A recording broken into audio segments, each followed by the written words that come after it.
Pagkatarik-tarik ng hagdanan sa isang dike sa Cagayan de Oro City na naging extra challenge sa isang napadaang U-scooper. Pero may paliwanag ang DPWH kung bakit ganoon ang naging disenyo nito. Puso na yan sa report ni Oscar Oida. Ika nga, step by the step lang para umangat. Pero kung itong hagdan ang aakyatin, steep na steep naman. Unang hakbang pa lang, sasakses kaya? Tanawa ron sa katuktok. Parang hiking. Para climbing ang labanan. Sus, hulog matadaan niya. May site visit ang U-scooper na si Sir Tating nang mapansin ang hagdanan.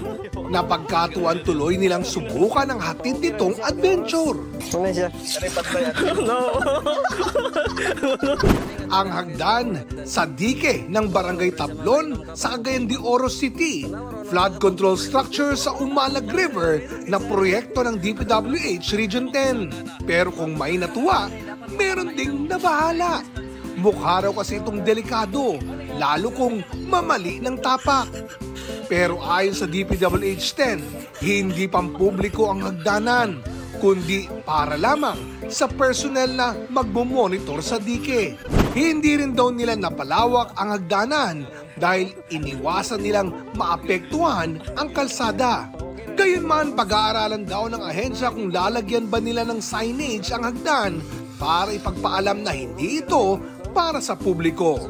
Oscar Oida, nagbabalita para sa GMA Integrated News.